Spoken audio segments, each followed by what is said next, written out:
दोस्तों, जय माता दी। ओम नमो भगवते वासुदेवाय नमः।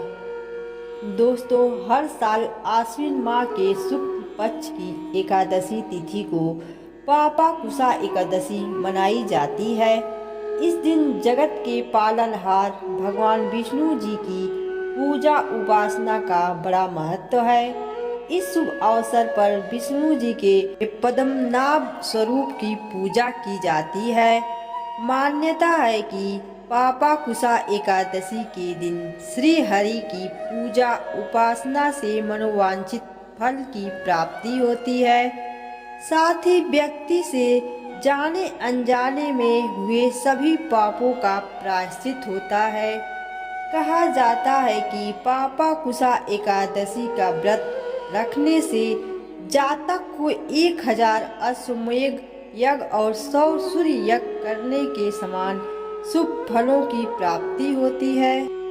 तो चलिए जानते हैं इस साल पापाकुशा एकादशी की सही तिथि, पूजा विधि, महत्व और कथा के बारे में।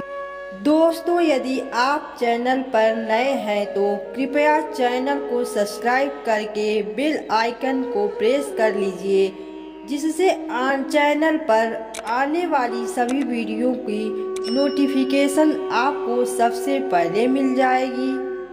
दोस्तों, हिंदू पंचांग के अनुसार साल 2023 में आश्विन माह के शुक्ल पक्ष की एकादशी तिथि की शुरुआत 24 अक्टूबर को दोपहर 2:36 से शुरू होगी और 25 अक्टूबर को दोपहर 4 बजे समाप्त हो जाएगी।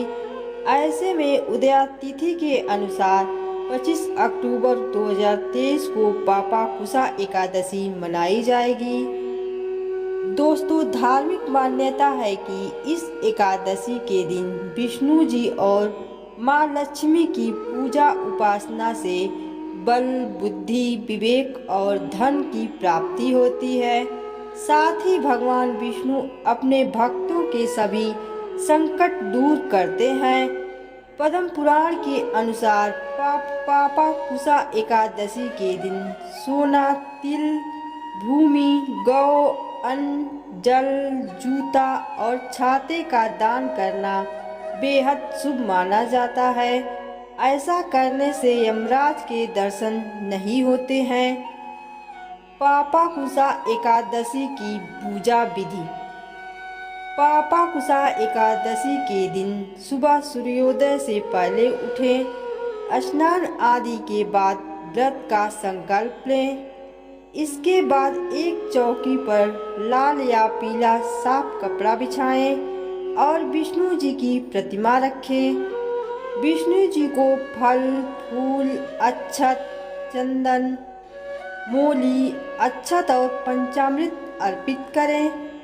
इसके बाद विष्णु जी की आरती उतारें, एकादशी की कथा सुने और उनके मंत्रों का जाप करें। इस दिन ओम नमो भगवते वासुदेवाय नमः मंत्र का जाप कर सकते हैं। दोस्तों, एकादशी व्रत के दिन व्रती को एकादशी व्रत कथा का श्रवण जरूर करना चाहिए।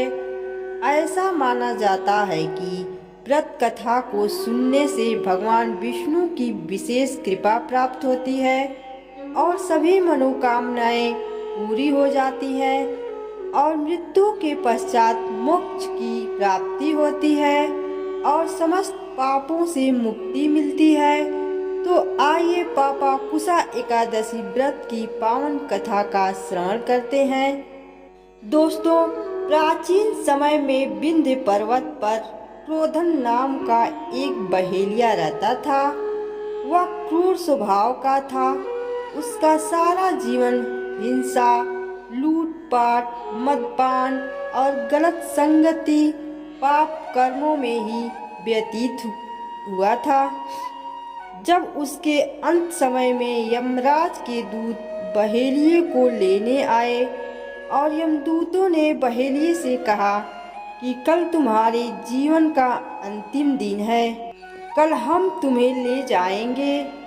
यह बात सुनकर क्रोधन बहुत भयभीत हो गया। वह महर्षि अंगीरा के आश्रम में पहुंचा और महर्षि अंगीरा के चरणों पर गिरकर प्रार्थना करने लगा और उसने कहा, हे ऋषिवर, मैंने सारा जीवन पाप कर्म करने में ही व्यतीत कर दिया। कृपया कर मुझे कोई ऐसा उपाय बता दीजिए जिससे मेरे सारे के पाप मिट जाएं और मोक्ष की प्राप्ति हो जाए। उसके निवेदन पर महर्षि अंगीरा ने उसे आश्विन शुक्ल की पापाकुशा एकादशी का विधि पूर्वक व्रत करने को कहा। महर्षि अंगीरा के कहे अनुसार उस बहेलिये ने यह व्रत किया और इस व्रत के प्रभाव से उसने सारे पापों से छुटकारा पा लिया और इस व्रत पूजन के बल से भगवान की कृपा से वह विष्णु लोक को गया। जब यमराज के दूत ने इस चमत्कार को देखा तो वह बहेलिया को बिना लिए ही यमलोक वापस लौट गए और तभी से पापाकुशा एकादशी व्रत का और भी महत्व बढ़ गया। दोस्तों, उम्मीद करती हूँ पापाकुशा एकादशी व्रत की जानकारी और कथा आप लोगों को बहुत पसंद आई होगी। अतः वीडियो को सब्सक्राइब, लाइक और शेयर कर दीजिए। नमस्कार दोस्तों, सदैव आपके ऊपर भगवान विष्णु जी की कृपा बनी रहे। ओम नमो भगवते वासुदेवाय नमः।